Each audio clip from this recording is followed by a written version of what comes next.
Intercontinental Church of God. Part 1. So this guy was this guy's son. And this guy disfellowshipped him. Bing. So then he made this, but later on he decided to go and make this, which is essentially exactly the same thing. Maybe with a different flavor, but come on. But don't get the I confused. The I here is intercontinental, and that one is international. Maybe the next one should be Church of God, inexplicable. One thing I do notice, though, is that the ICG is very colorful. Very colorful. And you got the Garner Ted Armstrong Evangel. Is this the tongue twist Church of God? ICG Part 2. Who do you see, Garner Ted? ICG? Garner? I see Garner? Because clearly it doesn't mean I see God. I mean, this church obviously doesn't know who he is, where he's from, or anything.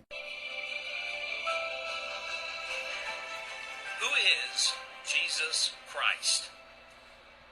Where did he come from? What was his background, his heritage, his genealogy? Where was he born? Was he born in Nazareth, or was he born in Bethlehem? Alright, back to serious stuff. Maybe.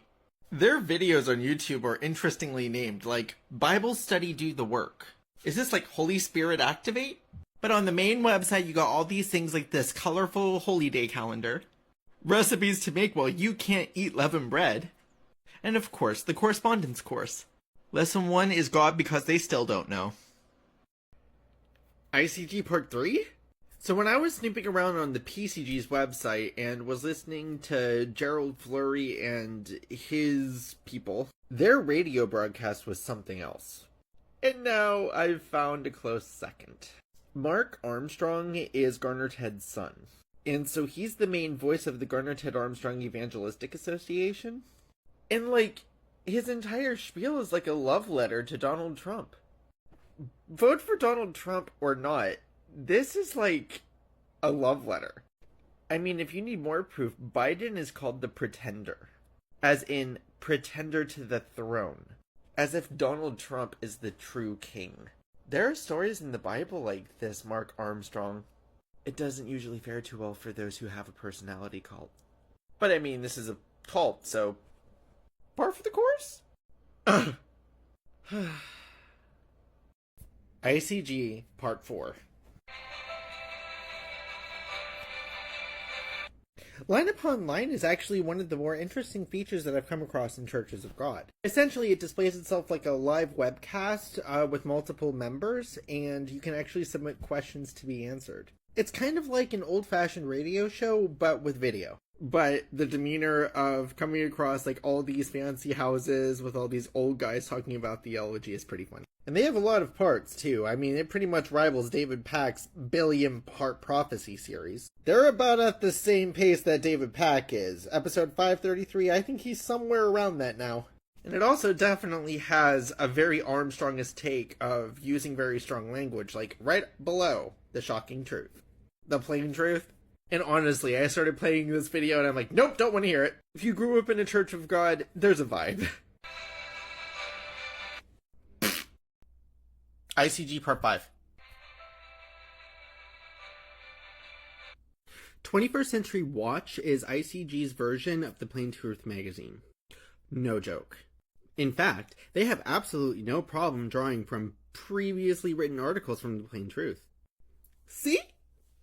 May of 1962? 'Cause we all know that a whole bunch of bangers came from those times. They also include the Bible correspondence course as part of the Plain... Oh, not the Plain Truth, 21st Century Watch. Oh, and a whole bunch of nightmare fuel. Now, this article actually didn't mention the heifers that are currently in that country right now, but this one is definitely nightmare fuel. I honestly have no idea what the circulation is, and to be quite honest, I didn't even look.